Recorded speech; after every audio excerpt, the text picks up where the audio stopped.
ਹੁਣ ਹਰਿਆਣਾ ਇਹਨਾਂ ਨੂੰ ਬਹੁਤ ਸੂਟ ਕਰਦਾ ਹੈ ਕਿਉਂਕਿ ਹਰਿਆਣੇ ਦੇ ਵਿੱਚ ਅਗੇਨ ਮਨੋਹਰ ਲਾਲ ਖੱਟੜ ਤੋਂ ਬਾਅਦ ਜਿਹੜੀ ਆ ਬੀਜੇਪੀ ਦੀ ਹਕੂਮਤ ਹੈ ਔਰ ਇਹ ਹਰਿਆਣਾ ਕਮੇਟੀ ਨੂੰ ਬਿਲਕੁਲ ਦਿੱਲੀ ਕਮੇਟੀ ਵਾਂਗ ਹੀ ਦੁਬੈਲ ਬਣਾ ਕੇ ਰੱਖਣਾ ਚਾਹੁੰਦੇ ਨੇ। ਹਰਿਆਣਾ ਸਿੱਖ ਗੁਰਦੁਆਰਾ ਮੈਨੇਜਮੈਂਟ ਕਮੇਟੀ ਦੇ ਪ੍ਰਧਾਨ ਜਥੇਦਾਰ ਜਗਦੀਸ਼ ਸਿੰਘ ਝਿੰਡਾ ਦੇ ਉੱਤੇ ਜਾਨਲੇਵਾ ਹਮਲਾ ਹੋਇਆ। ਈਵਨ ਇਹਦੇ ਬਾਵਜੂਦ ਕਿ ਉਹ ਹਰਿਆਣੇ ਦੇ ਵਿੱਚ ਥਾਣੇ 'ਚ ਦੂਜੇ ਤੀਜੇ ਪਰ ਦਾਦੂਵਾਲ ਦੇ ਖਿਲਾਫ ਕੋਈ ਰਿਪੋਰਟ ਲਿਖਣ ਲਈ ਵੀ ਤਿਆਰ ਨਹੀਂ ਹੈ। ਸੈਂਟਰਲ ਏਜੰਸੀਆਂ ਦੇ ਬੰਦੇ ਫਿੱਟ ਕੀਤੇ ਹੋਏ ਨੇ ਜਿਨ੍ਹਾਂ ਨੂੰ ਵੱਡੀ ਵੱਡੀ ਸਿਕਿਉਰਿਟੀ ਜਾਂ ਦੂਜੀ ਦਿੱਤੀ ਹੋਈ ਹੈ, ਗੁੰਡਾਗਰਦੀ ਔਰ ਇਸ ਕਿਸਮ ਦੀ ਦਾਦਾਗਿਰੀ ਕਰ ਰਹੇ ਨੇ। ਇਹਨਾਂ ਨੇ ਜਿੱਥੇ ਸਿੱਖ ਇਮੇਜ ਜਿਵੇਂ ਗੈਂਗਸਟਰ ਕਲਚਰ ਸਾਰਾ ਖੜਾ ਕੀਤਾ ਹੈ, ਇਹ ਰਿਲੀਜੀਅਸ ਗੈਂਗਸਟਰ ਨੇ ਰਿਲੀਜੀਅਸ ਬਾਣੇ ਦੇ ਵਿੱਚ। ਇੱਕ ਪਾਸੇ ਉਹਨਾਂ ਨੇ ਰਾਧਾ ਸੁਆਮੀ ਢਿੱਲੋਂ ਦਾ ਜਿਹੜੀ ਹੈ ਉਹ ਚਾਬੀ ਦੇ ਕੇ ਛੱਡਿਆ, ਇਧਰੋਂ ਜਿਹੜਾ ਹਰਿਆਣਾ ਕਮੇਟੀ ਬਣਾ ਕੇ ਔਰ ਇਧਰ ਜਿਹੜੀ ਆ ਉਹ ਦਾਦੂਵਾਲ ਆਪਣੇ ਕੰਮ ਤੇ ਲੱਗਾ ਹੋਇਆ। ਇਸ ਬਦਲਦੀ ਦੁਨੀਆ ਵਿੱਚ ਤੁਸੀਂ ਪਿੱਛੇ ਨਾ ਰਹਿ ਜਾਓ। ਹਰ ਘਟਨਾ ਜੋ ਤੁਹਾਡੀ ਜ਼ਿੰਦਗੀ ਤੇ ਅਸਰ ਪਾ ਰਹੀ ਹੈ, ਅਸੀਂ ਉਸ ਬਾਰੇ ਦਵਾਂਗੇ ਤੁਹਾਨੂੰ ਸਟੀਕ ਤੇ ਸਹੀ ਜਾਣਕਾਰੀ। ਤੁਹਾਡਾ ਆਪਣਾ ਹੱਕ ਸੱਚ ਦੀ ਆਵਾਜ਼ TV84। TV84 ਦੇ ਨਾਲ ਜੁੜਨ ਲਈ ਆਪਣਾ ਫੋਨ ਚੁੱਕੋ ਤੇ ਐਪ ਸਟੋਰ ਵਿੱਚ ਜਾ ਕੇ ਡਾਊਨਲੋਡ ਕਰੋ TV84 ਦੀ ਨਵੀਂ app.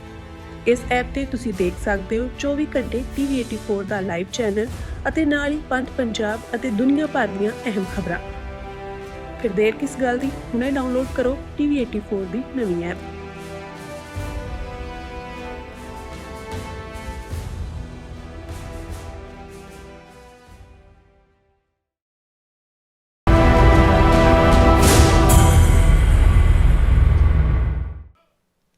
Viewers welcome back on program. So viewers गलबात करन जा रहे हैं कि मीडिया विच हरियाणा सिख गुरुद्वारा मैनेजमेंट कमेटी के प्रधान जथेदार जगदीश सिंह ਝਿੰਡਾ उत्ते बलजीत सिंह दादूवाल वालों किए गए जानलेवा हमले की खबर है। सो जाहिर है कि RSS वालों बहुत सारे सिखां विच घुसपैठ करन अते उन्हां नूं बदनाम करन लई अड-अड साजिशां रचन दे हथ कंडे जिहड़े ने ओह अपनाए जा रहे हैं और बलजीत सिंह दादूवाल दा जिहड़ा किरदार है वह शक दे घेरे विच है। सो व्यूअर्स इउं जापदा है कि 2027 दियां पंजाब विधान सभा चोणां तो पहला RSS वालों बहुत सारियां घिनौणियां हरकतां कीतियां जाणगियां। सो इस बारे आपां गलबात करन जा रहे हैं। सो असीं चाहांगे कि तुसीं इसी तरह बने रहना देखण सुणन लई या लिखण लई। तुहाडा सब दा बहुत बहुत धन्नवाद। जी राज साहब की कहना चाहोगे?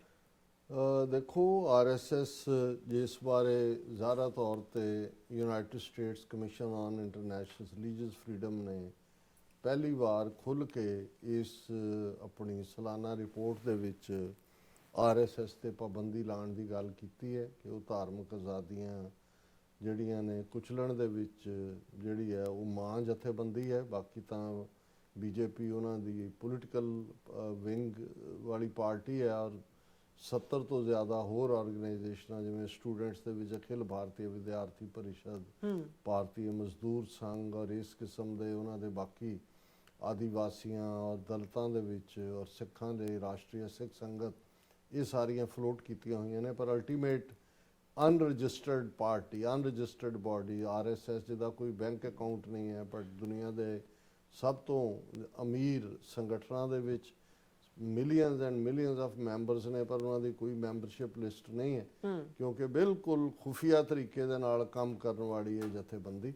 और इस कोई शक नहीं है जो असी ये जिक्र करते हैं कि 1925 दे विच जदों RSS फाउंड हुई एडगवेयर ने और बाद गोलवलकर ने उसनूं जिहड़ा वो पानी पाया खाद दे के पूरा जवान किया और फिर अल्टीमेटली अज RSS का ही प्रचारक रहा है नरेंद्र मोदी जिहड़ा वो प्राइम मिनिस्टर है और RSS का एक प्रचारक मनोहर लाल खट्टर जिहड़ा मोदी का रूममेट भी सी जदों कि पंजाब दे विच प्रचारक के तौर पर नियुक्त हरियाणे का चीफ मिनिस्टर है और उससे ही मनोहर लाल खट्टर का ड्राइवर रहा जिहड़ा सैनी नां दा बंदा जिन्हों हुण पग बना के केसरी चीफ मिनिस्टर भी हरियाणे च बनाया होया और उसनूं जिहड़ा 2027 दीआं चोणां वेले पंजाब दे विच किवें वरतना है ऑलरेडी उहदे पंजाब च गेड़े और उन्हां दी अपनी स्ट्रैटजी जिहदा पहली जिहड़ी उन्होंने मोगा रैली अमित शाह ने की उवें ही केसरी पग बना के उन्होंने जिवें दीआं गल्लां उन्हें कीतियां ਉਹ ਉਹੀ ਪ੍ਰੋਬਲਮ ਨੇ ਜਿਹੜੀਆਂ ਖੁਦ RSS ਜਾਂ ਭਾਰਤੀ ਏਜੰਸੀਆਂ ਨੇ ਖੜੀਆਂ ਕੀਤੀਆਂ। ਉਹਨਾਂ 'ਚ ਡਰੱਗਸ ਹੋਏ, ਉਹਨਾਂ 'ਚ ਗੈਂਗਸਟਰ ਹੋਣ, ਔਰ ਹੁਣ ਉਹ ਗੈਂਗਸਟਰਾਂ ਨੂੰ ਖਤਮ ਕਰਨ ਔਰ ਡਰੱਗਸ ਨੂੰ ਖਤਮ ਕਰਨ ਦੀ ਗੱਲ ਕਰਦੇ ਨੇ। ਲੇਕਿਨ ਇਸ ਸਾਰੇ ਪੀਰੀਅਡ 'ਚ ਅਸੀਂ ਦੇਖਦੇ ਹਾਂ ਕਿ ਬੇਸ਼ੱਕ ਇਹ ਗਲਤੀ ਤਾਂ ਮਨਮੋਹਨ ਸਿੰਘ ਦੀ ਸਰਕਾਰ ਵੇਲੇ ਉਸ ਕਿਸਮ ਦੇ ਕੁਛ ਜਿਹੜੇ ਬਾਦਲਾਂ ਤੋਂ ਸਤੇ ਹੋਏ ਲੋਕ ਸੀ ਉਹਨਾਂ ਵੱਲੋਂ ਹੋਈ ਕਿ ਜੀ ਹਰਿਆਣਾ ਦੀ ਕਮੇਟੀ ਬਣੇ, ਔਰ ਭੁਪਿੰਦਰ ਹੁੱਡਾ ਹਰਿਆਣੇ ਦਾ ਚੀਫ ਮਿਨਿਸਟਰ ਸੀ ਜਿਹਦੇ ਹੁੰਦਿਆਂ ਹੋਈ। ਬਾਅਦ 'ਚ ਉਹਨਾਂ ਨੇ ਰਿਗਰੈਟ ਵੀ ਕੀਤਾ। ਪਰ ਅਸੀਂ ਇਹ ਦੇਖਦੇ ਹਾਂ ਵੀ ਸਿਸਟੇਮੈਟਿਕਲੀ RSS ਨੇ ਹਜ਼ੂਰ ਸਾਹਿਬ, ਤਖਤ Hazur Sahib board, Patna Sahib board, Delhi committee, Haryana committee 'ਚ ਮਨੋਹਰ ਲਾਲ ਖੱਟੜ ਨੇ ਆਪਣੇ ਨੋਮੀਨੇਟਡ ਮੈਂਬਰ ਵੀ ਵਾੜੇ। ਚੋਣਾਂ ਦੇ ਨਾਂ ਥੱਲੇ ਜਿਸ ਕਿਸਮ ਦਾ ਕੰਮ ਉਹਨਾਂ ਨੂੰ ਸੀ ਕਿ ਵੀ ਬਿਲਕੁਲ ਜਿਹੜਾ ਅਸੀਂ ਉਹਨੂੰ ਕੰਟਰੋਲ ਕਰਾਂਗੇ, ਜਿਵੇਂ ਦਿੱਲੀ ਕਮੇਟੀ ਦੇ ਉੱਤੇ ਤਾਂ ਉਹਨਾਂ ਨੇ ਮਨਜਿੰਦਰ ਸਿਰਸਾ ਔਰ ਕਾਲਕਾ ਜਾਂ ਦੂਜੇ ਕਰ ਲਏ। ਪਰ ਹਰਿਆਣੇ ਦੇ ਵਿੱਚ ਕਿਉਂਕਿ ਲਹਿੰਦੇ ਪੰਜਾਬ 'ਚੋਂ ਆਏ ਹੋਏ ਚੰਗੇ ਜਿਹੜੇ ਨੇ ਜ਼ਿਮੀਂਦਾਰ, ਜਿਹੜੇ ਉਹ ਕਰਨਾਲ ਹੋਏ, ਅੰਬਾਲਾ ਹੋਏ, ਦੂਸਰਾ ਹੋਏ, ਜਿਹਦੇ 'ਚ ਇੱਕ ਪੰਥਕ ਕਰੰਟ ਵੀ ਵੱਡੇ ਪੈਮਾਨੇ ਤੇ ਹੈ। ਬੇਸ਼ੱਕ ਅੱਪਰ ਲੈਵਲ ਤੇ ਹਰਿਆਣਾ ਕਮੇਟੀ ਬਣਾਉਣ ਵੇਲੇ ਜਾਂ ਦੂਜੇ, ਹੁਣ ਇਸ ਸਾਰੇ 'ਚ ਹਾਲਾਂ ਅਸੀਂ ਇੰਡੀਵਿਜੂਅਲੀ ਕਿਸੇ ਨੂੰ ਕਦੇ ਟਾਰਗੇਟ ਕਰਨ 'ਚ ਯਕੀਨ ਨਹੀਂ ਰੱਖਦੇ, ਪਰ ਬਹੁਤ ਵਾਰ ਜਦੋਂ ਤੁਸੀਂ ਕਰਤੂਤਾਂ ਦੇਖਦੇ ਹੋ, ਜਦੋਂ ਤੁਸੀਂ ਕਿਰਦਾਰ ਦੇਖਦੇ ਹੋ ਕਿਸੇ ਦਾ, ਫਿਰ ਤੁਹਾਨੂੰ ਨਜ਼ਰ ਆ ਰਿਹਾ ਹੁੰਦਾ ਵੀ ਇਹ ਕਿਹਦੇ ਜਿਹੜਾ ਹੈ ਉਹ ਖੇਡ ਰਹੇ ਨੇ, ਕਿਹਦੇ ਜਿਹੜੇ ਨੇ ਉਹ ਪਿਆਦੇ ਨੇ। ਹੁਣ ਜਿਵੇਂ ਜੇ ਹੁਣ ਬਿਕਰਮ ਮਜੀਠੀਆ ਡਰੱਗ ਕੇਸ ਦੇ ਵਿੱਚ ਉਹਦੀ ਜ਼ਮਾਨਤ ਨਹੀਂ ਹੋ ਰਹੀ, ਉਹ ਜਾ ਰਿਹਾ ਹੈ ਔਰ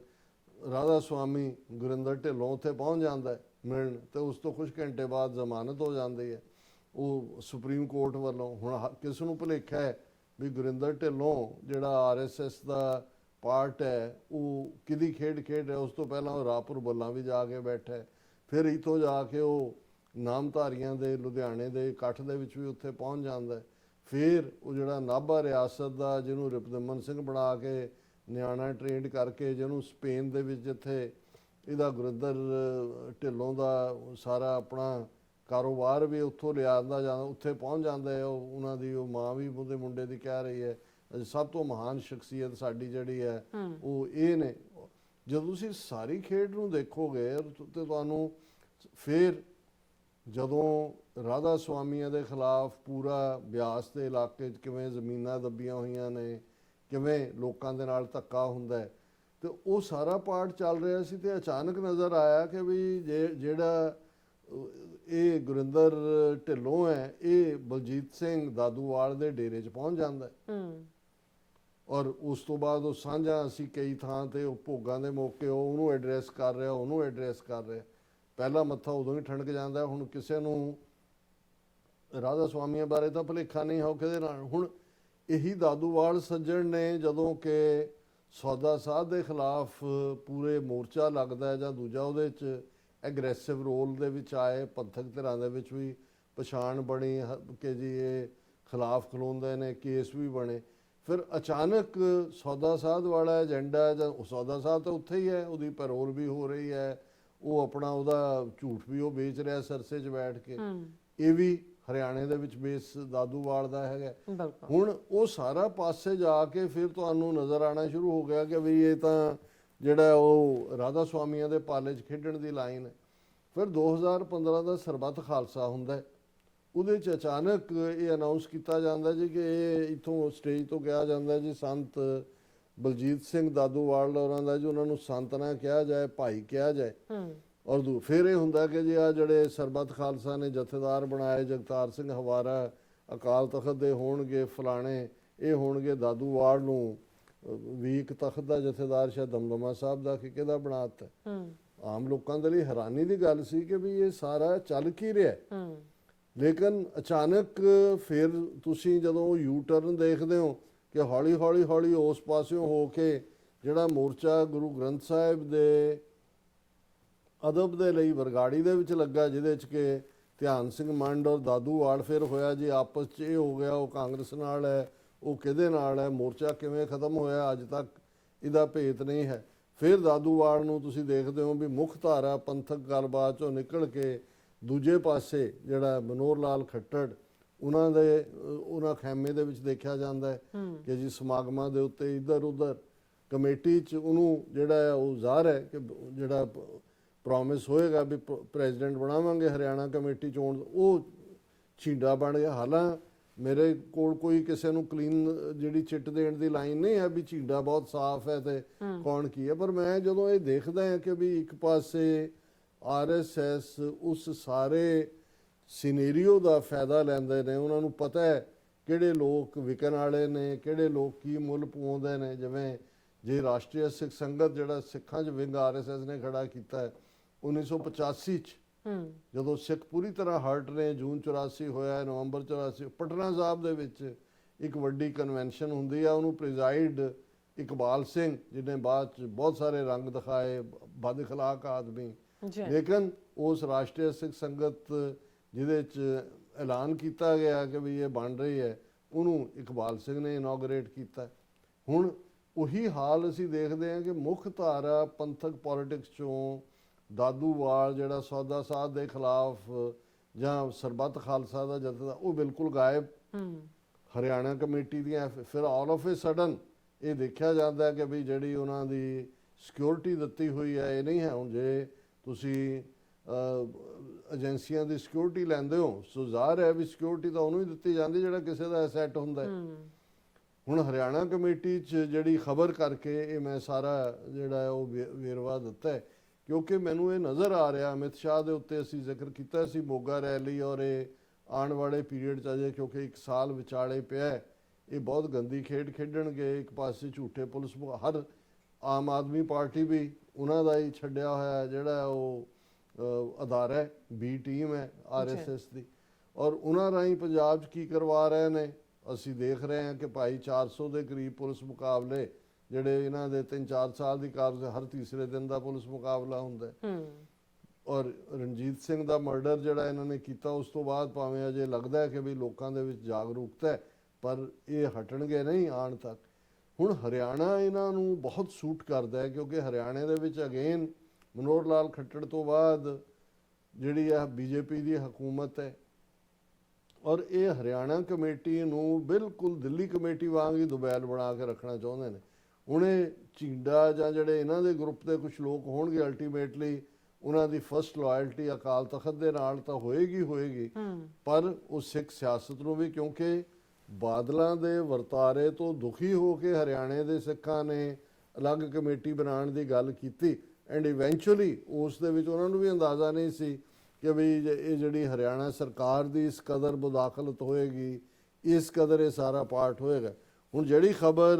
ਸੋਸ਼ਲ ਮੀਡੀਆ ਤੇ ਵੀ ਹੈ, ਹਿੰਦੀ ਮੀਡੀਆ ਨੇ ਵੀ ਇਹ ਖਬਰ ਕੀਤੀ ਹੈ ਕਿ ਹਰਿਆਣਾ ਸਿੱਖ ਗੁਰਦੁਆਰਾ ਮੈਨੇਜਮੈਂਟ ਕਮੇਟੀ ਦੇ ਪ੍ਰਧਾਨ ਜਥੇਦਾਰ ਜਗਦੀਸ਼ ਸਿੰਘ ਝੀਂਡਾ ਦੇ ਉੱਤੇ ਜਾਨਲੇਵਾ ਹਮਲਾ ਹੋਇਆ, ਔਰ ਇਸ ਦਾ ਪਾਰਟ ਇਹ ਹੈ ਕਿ ਭਾਈ ਇਹ ਜਿਹੜੀ ਨਾਢਾ ਸਾਹਿਬ ਦੇ ਵਿੱਚ ਕੋਈ ਸਮਾਗਮ ਸੀ ਜਿਹਦੇ 'ਚ ਐਡੀਸ਼ਨਲ ਸੈਕਟਰੀ ਉੱਥੇ ਜਿਹੜੇ ਪਰਮਜੀਤ ਸਿੰਘ ਸ਼ੇਰਗੜ੍ਹ ਦੀ ਰਿਸ਼ਤੇਦਾਰੀ 'ਚ ਕੁੰਤਮ ਅਰਦਾਸ ਸੀ ਕਿਸੇ ਦੀ, ਔਰ ਉੱਥੇ ਦਾਦੂਵਾਲ ਵੀ ਸੀ ਔਰ ਝੀਂਡਾ ਵੀ ਸੀ। ਦਾਦੂਵਾਲ ਨੇ ਆਪਣੇ ਭਾਸ਼ਣ ਦੇ ਵਿੱਚ ਹਰਿਆਣਾ ਸਿੱਖ ਗੁਰਦੁਆਰਾ ਮੈਨੇਜਮੈਂਟ ਕਮੇਟੀ ਦੇ ਪ੍ਰਬੰਧ ਬਾਰੇ ਨਾ ਮੁਨਾਸਬ ਜਦੋਂ ਬਿਆਨਬਾਜ਼ੀ ਕੀਤੀ ਤੇ ਉਹਦਾ ਵਿਰੋਧ ਕੀਤਾ ਝੀਂਡੇ ਨੇ। ਫਿਰ ਉਹ ਜਿਹੜਾ ਉੱਠ ਕੇ ਜਦੋਂ ਆਉਣ ਲੱਗੇ ਸੰਗਤ ਨੇ ਉਹਨਾਂ ਨੂੰ ਰੋਕ ਲਿਆ, ਪਰ ਜਿਉਂ ਹੀ ਅਰਦਾਸ ਖਤਮ ਹੋਈ ਉੱਥੋਂ ਨਿਕਲੇ ਤੇ ਇਹ ਜਿਹੜਾ ਹੁਣ ਕਿਉਂਕਿ ਰਿਪੋਰਟ ਵੀ ਪਟਿਆਲੇ ਦੇ ਨੇੜੇ ਕਿਸੇ ਥਾਣੇ ਦੇ ਵਿੱਚ ਇਹ ਲਿਖਾਈ ਗਈ ਹੈ, ਕਿਉਂਕਿ ਜੋ ਸਾਡੇ ਕੋਲ ਪਰਸਨਲ ਇਨਫੋਰਮੇਸ਼ਨ ਵੀ ਸਾਡੇ ਤੱਕ ਕਿਸੇ ਨੇ ਅਪਰੋਚ ਕੀਤਾ ਸੀ ਕਿ ਭਾਈ ਈਵਨ ਇਹਦੇ ਬਾਵਜੂਦ ਕਿ ਉਹ ਹਰਿਆਣੇ ਦੇ ਵਿੱਚ ਥਾਣੇ 'ਚ ਦੂਜੇ ਤੀਜੇ, ਪਰ ਦਾਦੂਵਾਲ ਦੇ ਖਿਲਾਫ ਕੋਈ ਰਿਪੋਰਟ ਲਿਖਣ ਲਈ ਵੀ ਤਿਆਰ ਨਹੀਂ ਹੈ। ਤੇ ਜਿਹੜੀ ਵਰਸ਼ਨ ਇਸ ਸ਼ਿਕਾਇਤ ਦੀ ਹੈ, ਉਹਨਾਂ ਨੇ ਕਿਹਾ ਕਿ ਵੀ ਜਿਹੜਾ ਝੀਂਡੇ ਨੇ ਕਿ ਜਦੋਂ ਅਸੀਂ ਉੱਥੋਂ ਨਿਕਲੇ ਤੇ ਦਾਦੂਵਾਲ ਨੇ 2 ਗੱਡੀਆਂ ਇੱਕ ਰਸਤੇ 'ਚ ਤੇ ਇੱਕ ਗੱਡੀ ਦੂਸਰੇ ਰਸਤੇ ਤੇ ਲਗਾ ਕੇ ਮੇਰੀ ਰੇਕੀ ਕੀਤੀ, ਔਰ ਤਾਂ ਕਿ ਮੇਰੀ ਗੱਡੀ ਜਿੱਥੋਂ ਵੀ ਨਿਕਲੇ ਉਹਨੂੰ ਘੇਰ ਲਿਆ ਜਾਏ। ਜਦੋਂ ਮੈਂ ਔਰ ਕਾਫਲੇ ਦੇ ਨਾਲ ਮੇਰਾ ਪਿੱਛਾ ਕੀਤਾ, ਜਦੋਂ 3-4 ਕਿਲੋਮੀਟਰ ਤੱਕ ਪਿੱਛਾ ਕਰਕੇ ਵਿੱਚ ਉਹਨਾਂ ਨੇ ਆਪਣੀ ਗੱਡੀ ਸਾਡੀ ਗੱਡੀ ਦੇ ਅੱਗੇ ਲਾ ਦਿੱਤੀ ਤੇ ਰਸਤਾ ਰੋਕ ਲਿਆ। ਫਿਰ ਦਾਦੂਵਾਲ ਨੇ ਆਪਣੇ ਹਥਿਆਰਬੰਦ ਸਾਥੀਆਂ ਨੂੰ ਹਦਾਇਤ ਦਿੱਤੀ ਕਿ ਉਹ ਮੈਨੂੰ ਗੋਲੀ ਮਾਰ ਦੇ। ਜਦੋਂ ਉਹਨਾਂ ਨੇ ਗੋਲੀ ਨਹੀਂ ਚਲਾਈ ਤਾਂ ਦਾਦੂਵਾਲ ਖੁਦ ਗੱਡੀ 'ਚੋਂ ਉਤਰਿਆ, ਉਹਦੇ ਹੱਥ 'ਚ ਪਿਸਤੌਲ ਸੀ। ਉਹਨੇ ਜਿਹੜਾ ਇਸ ਹਾਲਾਤ ਨੂੰ ਦੇਖਦੇ ਆ ਮੇਰੇ ਗੱਡੀ ਦੇ ਡਰਾਈਵਰ ਨੇ ਗੱਡੀ ਚਲਾ ਦਿੱਤੀ ਔਰ ਉਹਨੇ ਦਾਦੂਵਾਲ ਨੇ ਖਿੜਕੀ ਦਾ ਹੈਂਡਲ ਖੋਲ੍ਹਿਆ, ਲੇਕਿਨ ਉਹ ਜਿਹੜਾ ਹੈਂਡਲ ਟੁੱਟ ਗਿਆ। ਔਰ ਇਸ ਦੌਰਾਨ ਜਿਹੜਾ ਹਰਿਆਣਾ ਪੁਲਿਸ ਦਾ ਜਿਹੜਾ ਜਿਹਨੇ ਸਿਕਿਉਰਿਟੀ ਇਹਨੂੰ ਝਿੰਡੇ ਨੂੰ ਵੀ ਦਿੱਤੀ ਹੋਏਗੀ, ਉਹਨੇ ਵੀ ਮੇਰਾ ਬਚਾਅ ਕਰਨ ਦੀ ਕੋਸ਼ਿਸ਼ ਕੀਤੀ। ਔਰ ਜਥੇਦਾਰ ਝਿੰਡਾ ਨੇ ਕਿਹਾ ਕਿ ਗੁਰੂ ਸਾਹਿਬ ਦੀ ਕਿਰਪਾ ਨਾਲ ਮੇਰੀ ਜਾਨ ਬਚ ਗਈ, ਪਰ ਮੈਨੂੰ ਔਰ ਮੇਰੇ ਟੱਬਰ ਨੂੰ ਜਿਹੜਾ ਦਾਦੂਵਾਲ ਤੋਂ ਜਿਹੜਾ ਉਹ ਜਾਨ ਨੂੰ ਖਤਰਾ ਹੈ। ਔਰ ਬਾਕੀ ਵੀ ਹਰਿਆਣਾ ਕਮੇਟੀ ਦੇ ਮੈਂਬਰਾਂ ਨੇ ਕਿਹਾ ਵੀ ਇਹ ਕੋਈ ਤਰੀਕਾ ਨਹੀਂ ਹੈ ਜਿਸ ਤਰੀਕੇ ਨਾਲ ਤੁਸੀਂ ਭਾਵੇਂ ਵਿਚਾਰਧਾਰਕ ਮਤਭੇਦ ਵੀ ਹੋਣ, ਤੁਸੀਂ ਮਾਰਨ ਦਾ ਯਤਨ ਕੀਤਾ ਜਾਂ ਇਸ ਲੈਵਲ ਦਾ ਕੰਮ ਕੀਤਾ। ਹੁਣ ਇਸ ਲੈਵਲ ਦਾ ਹੁਣ ਆਮ ਬੰਦਾ, ਹੁਣ ਅੰਮ੍ਰਿਤਪਾਲ ਸਿੰਘ ਦਾ ਕੀ ਕਸੂਰ ਹੈ? ਕਿਸੇ ਦੇ ਉੱਤੇ ਉਹਨੇ ਕਿਸੇ ਨੂੰ ਚਪੇੜ ਨਹੀਂ ਮਾਰੀ। ਕੋਈ ਜਿਹੜਾ ਇਲੈਕਟਡ ਬੰਦਾ ਹੈ ਉਹਨੂੰ 2200 ਕਿਲੋਮੀਟਰ ਦੂਰ ਰੱਖਿਆ। ਹੁਣ ਇਹ ਜਿਹੜੇ ਸਾਰੇ ਸੈਂਟਰਲ ਏਜੰਸੀਆਂ ਦੇ ਬੰਦੇ ਫਿੱਟ ਕੀਤੇ ਹੋਏ ਨੇ, ਜਿਨ੍ਹਾਂ ਨੂੰ ਵੱਡੀ ਵੱਡੀ ਸਿਕਿਉਰਿਟੀ ਜਾਂ ਦੂਜੀ ਦਿੱਤੀ ਹੋਈ ਹੈ, ਗੁੰਡਾਗਰਦੀ ਔਰ ਇਸ ਕਿਸਮ ਦੀ ਦਾਦਾਗਿਰੀ ਕਰ ਰਹੇ ਨੇ, ਇਹਨਾਂ ਨੇ ਜਿੱਥੇ ਸਿੱਖ ਇਮੇਜ ਜਿਵੇਂ ਗੈਂਗਸਟਰ ਕਲਚਰ ਸਾਰਾ ਖੜਾ ਕੀਤਾ ਹੈ, ਇਹ ਰਿਲੀਜੀਅਸ ਗੈਂਗਸਟਰ ਨੇ ਰਿਲੀਜੀਅਸ ਬਾਣੇ ਦੇ ਵਿੱਚ। ਇੱਕ ਪਾਸੇ ਉਹਨਾਂ ਨੇ ਰਾਧਾ ਸੁਆਮੀ ਢਿੱਲੋਂ ਦਾ ਜਿਹੜੀ ਹੈ ਉਹ ਚਾਬੀ ਦੇ ਕੇ ਛੱਡਿਆ, ਇਧਰੋਂ ਜਿਹੜਾ ਹਰਿਆਣਾ ਕਮੇਟੀ ਬਣਾ ਕੇ, ਔਰ ਇਧਰ ਜਿਹੜੀ ਆ ਉਹ ਦਾਦੂਵਾਲ ਆਪਣੇ ਕੰਮ ਤੇ ਲੱਗਾ ਹੋਇਆ। ਪੰਜਾਬ ਦੇ ਵਿੱਚ ਵੀ ਅਸੀਂ ਦੇਖਾਂਗੇ ਆਉਣ ਵਾਲੇ ਪੀਰੀਅਡ 'ਚ ਇਸ ਕਿਸਮ ਦੇ, ਔਰ ਇਹ ਜਿਹੜੇ ਹੁਣ ਪਿੰਡਾਂ ਦੇ ਵਿੱਚ ਸਰਪੰਚ ਮਾਰੇ ਜਾ ਰਹੇ ਨੇ, ਕੋਈ ਕਿਸੇ ਨੂੰ ਜਿਹੜਾ ਮੋਰਲ ਟਰਬੀਚੂਡ ਬਦ ਅਖਲਾਕੀ ਕਰਕੇ ਕਿਤੇ ਹੋਰ ਇਹਨੂੰ ਵਾਇਲੈਂਸ ਨੂੰ ਨਾਰਮਲ ਕਰ ਦੇਣਾ ਚਾਹੁੰਦੇ ਨੇ, ਤਾਂ ਕਿ ਕੱਲ ਨੂੰ ਜਿਹੜਾ ਵੀ ਕੋਈ ਪੰਥਕ ਬਿਰਤੀ ਵਾਲਾ ਜਾਂ ਪੰਥਕ ਏਜੰਡੇ ਨੂੰ ਅੱਗੇ ਤੋਰਨ ਵਾਲਾ, ਉਸ ਨੂੰ ਜੇ ਉਹਦਾ ਕੋਈ ਨੁਕਸਾਨ ਹੁੰਦਾ ਹੈ ਤੇ ਉਹ ਇਹ ਜੀ ਵਾਇਲੈਂਸ ਚੱਲ ਰਹੀ ਹੈ, ਜ਼ਰੂਰ ਕੁਝ ਕੀਤਾ ਹੋਣਾ ਜੀ, ਗੈਂਗਸਟਰਾਂ ਨੇ ਕਰਤਾ ਜੀ, ਇਹਨਾਂ ਨੇ ਕਰਤਾ ਜੀ, ਉਹਨਾਂ ਨੇ ਕਰ, ਕਿਉਂਕਿ ਇਹ ਕੋਈ ਰੁਕਣ ਦਾ ਨਾਮ ਨਹੀਂ ਲੈ ਰਹੇ। ਹੁਣ ਅੱਜ ਦੀਆਂ ਮੇਨ ਖਬਰਾਂ 'ਚ ਹੈ ਵੀ ਉਹਨੂੰ ਗਿੱਪੀ ਗਰੇਵਾਲ ਨੂੰ ਜਿਹੜਾ ਅਗੇਨ ਕੋਈ ਸੋ ਕਾਲਡ ਗੋਲਡੀ ਬਰਾੜ, ਉਹਨੇ ਧਮਕੀ ਦਿੱਤੀ ਕਿ ਜੀ ਇੰਨਾ ਪੈਸਾ ਦੇ, ਇੰਨਾ ਕਰ, ਨਹੀਂ ਤਾਂ ਤੁਹਾਨੂੰ ਮਾਰ ਦਿਆਂਗੇ, ਤੁਹਾਨੂੰ ਇੱਕ। ਸੋ ਮਤਲਬ ਇਹ ਹੈ ਕਿ ਵੀ ਇਹ ਸਾਰੇ ਜਿਹੜੇ ਨੇ, ਜਦੋਂ ਵੀ ਤੁਸੀਂ ਇਹਨਾਂ ਸਾਰਿਆਂ ਦਾ ਦੇਖਦੇ ਹੋ, ਸੋ ਦਾਦੂਵਾਲ ਜਿਹੜਾ ਹੈ ਉਹ ਇਸ ਸਾਰੇ ਕਿੱਥੇ ਇਹੀ ਦਾਦੂਵਾਲ ਜਿਹਨੇ ਮੈਂ ਬਾਕੀ ਵੀ ਕਿਹਾ, ਉਹ ਬਲਵੰਤ ਸਿੰਘ ਰਾਜੋਆਣਾ ਦੀ ਰਿਹਾਈ ਨੂੰ ਲੈ ਕੇ ਔਰ ਦੂਜੇ ਤੀਜੇ ਜਲੂਸ ਕੱਢ ਕੇ ਅਕਾਲ ਤਖਤ ਗਏ ਉੱਥੋਂ ਲੇਕਿਨ ਅੱਜ ਤੁਸੀਂ ਇਹ ਸਾਰਾ ਕਿਰਦਾਰ ਦੇਖਦੇ ਹੋ ਤੇ ਤੁਹਾਨੂੰ ਇਹ ਨਜ਼ਰ ਆ ਰਿਹਾ ਹੁੰਦਾ ਕਿ ਭਾਈ ਇਹ ਕਿਵੇਂ ਹਰ ਇੱਕ ਨੇ ਆਪਣਾ ਆਪਣਾ ਮੁੱਲ ਪਵਾਇਆ ਔਰ ਕਿਹਦੀ ਖੇਡ ਖੇਡ ਰਹੇ ਨੇ। ਇਹ ਬਹੁਤ ਖਤਰਨਾਕ ਹੈ ਔਰ ਇਹਨਾਂ ਹਾਲਾਤਾਂ 'ਚ ਜੇ ਸਿੱਖ ਕੌਮ ਜਾਗਰੂਕ ਨਹੀਂ ਹੋਏਗੀ ਤੇ ਇਸ ਦਾ ਜਿਹੜਾ ਖਮਿਆਜ਼ਾ 2027 ਦੀਆਂ ਚੋਣਾਂ 'ਚ ਵੀ ਸਾਨੂੰ ਭੁਗਤਣਾ ਪਏਗਾ ਔਰ ਓਵਰਆਲ ਵੀ ਜਿਸ ਕਿਸਮ ਦੀ ਸਾਡੀ ਕਿਰਦਾਰਕੁਸ਼ੀ ਹੋ ਰਹੀ ਹੈ, ਇਹ ਸਾਰਾ ਉਸ ਖੇਡ ਦਾ ਹੀ ਹਿੱਸਾ ਹੈ। ਜੀ ਡਾਕਟਰ ਸਾਹਿਬ, ਤੁਹਾਡਾ ਬਹੁਤ ਬਹੁਤ ਸ਼ੁਕਰੀਆ। ਸੋ ਹੁਣ ਆਪਾਂ ਆਪਣੇ ਵਿਊਅਰਸ ਕੋਲ ਨੇ ਇਜਾਜ਼ਤ, ਔਰ ਪਹਿਲਾਂ ਤੁਹਾਨੂੰ ਦੱਸ ਦਈਏ ਕਿ ਕਿਉਂਕਿ ਸਾਡੀ ਟੈਕਨੀਕਲ ਪ੍ਰੋਬਲਮ ਹੋਣ ਕਰਕੇ ਜਿਹੜੇ ਤੁਹਾਡੇ ਲਾਈਵ ਮੈਸੇਜ ਨੇ ਕਿ ਜਿਸ ਤਰ੍ਹਾਂ ਕਿ ਸਾਡਾ ਲਾਈਵ ਪ੍ਰੋਗਰਾਮ ਨਹੀਂ ਚੱਲਿਆ YouTube ਦੇ ਉੱਪਰ ਤੇ ਨਾ ਹੀ Facebook ਦੇ ਉੱਪਰ, ਸੋ ਆਪਾਂ ਤੁਹਾਡੇ ਜਿਹੜੇ ਮੈਸੇਜ ਨੇ ਉਹ ਨਹੀਂ ਲੈ ਪਾ ਰਹੇ। ਸੋ ਹੁਣ ਆਪਾਂ ਆਪਣੇ ਵਿਊਅਰਸ ਕੋਲ ਲੈਣੇ ਇਜਾਜ਼ਤ। ਵਿਊਅਰਸ, ਸਾਡੇ ਪ੍ਰੋਗਰਾਮ ਦਾ ਸਮਾਂ ਇੱਥੇ ਮੁੱਕਦਾ। ਤੁਸੀਂ ਆਪਣੀ ਰਾਏ ਤੇ ਸੁਝਾਅ ਸਾਨੂੰ ਭੇਜਣਾ ਭੁੱਲਣਾ ਸਾਡੇ ਇਸ ਪਤੇ ਤੇ SOSHTV ਤੇ ਅਸੀਂ ਆਪਣਾ ਪ੍ਰੋਗਰਾਮ ਲੈ ਕੇ ਫਿਰ ਦੁਬਾਰਾ ਤੁਹਾਡੇ ਸਾਹਮਣੇ ਮੁੱਖ ਹੋਵਾਂਗੇ। ਤਦ ਤੱਕ ਲਈ ਮੈਨੂੰ ਤੇ ਆਪਣਾ ਸੁਣਾ ਗਿਆ ਦੋ ਦੇਖਦੇ ਰਹੋ TV 4। ਬੁਲਾ ਦਿਓ ਫਤਿਹ। ਵਾਹਿਗੁਰੂ ਜੀ ਕਾ ਖਾਲਸਾ, ਵਾਹਿਗੁਰੂ ਜੀ ਕੀ ਫਤਿਹ। ਰੱਬ ਰਾਖਾ।